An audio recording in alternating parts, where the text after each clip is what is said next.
welcome to my channel. My name's Andrea, the Cumbrian Crafter. I've come on today to show you my next 6 index cards for the hashtag DIYiCAD 2024 challenge. I'll leave all the links in the description box down below.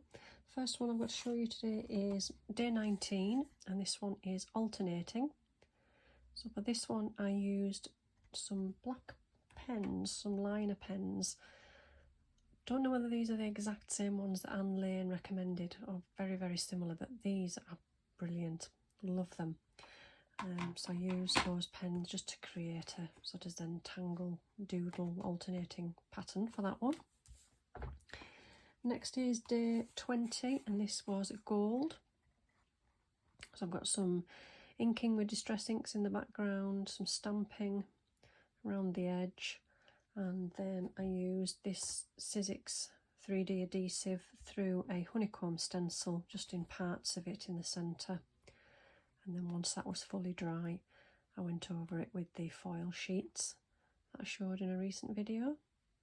And then I've got 2 bees that are fussy cut out. I've stamped those onto a separate piece of paper, fussy cut them out, coloured them in, and there's some acetate wings that I use the StazOn ink on the acetate,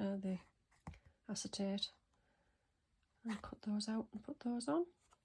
So that was day 20. So day 21 is crystal. So this one has got a Distress Ink on a gel plate in the background. A lovely technique that Carrie Gibson showed on a video. I'll leave that link down below. Brilliant video. And then I've used Visible Images, I think it was, stamp the circles in the background, and then the butterfly I stamped and cut out, and I used the Quickie glue pen just to colour in all the parts of the butterfly. And again, it was the foil, it was the lovely silvery foil. It's got all the colours in, so to me it looked like a crystal. And then I've raised that up onto some cards, so it looks as if it's standing up off the background. So that was day 21. Day 22 was tulip. This is a one where I've just hand drawn this one in pencil to start off with, and then I've gone over it with one of the black liner pens, coloured it in with the Spectrum Noir blending pens just to sort of try and get a bit of colour, the different sort of shading and things in the petals. And then I've coloured it with watercolour paint.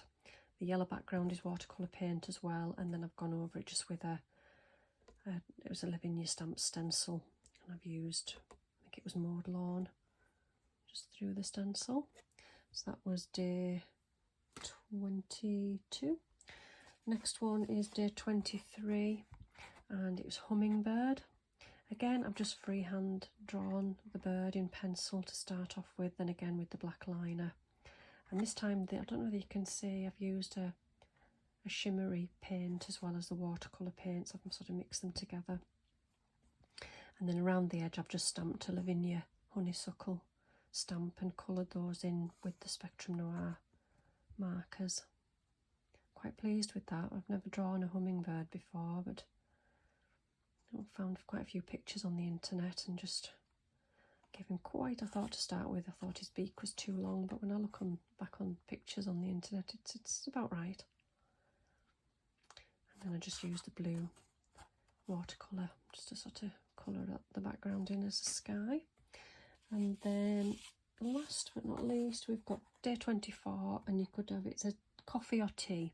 So I went with coffee, although I'm more of a tea drinker, but I have got the dies for the coffee cup, and I thought, well, I've got sorts of stickers that say coffee on them, so I went with that. So the background is just a stamp. This was an All and Create stamp, and then I've sort of got a stamp that looks like the coffee rings, and then I've gone around the edge with Vintage Photo, and as I say, I've die cut out the coffee cup and stuck the sticker on top, so quite straightforward, that one. So that's my next batch of 6 for the index card challenge. I'm really enjoying it, really enjoying following the prompts as well. They really give me lots of ideas, and yep, loving it. So thanks for watching today, and I'll see you again next time. Bye for now.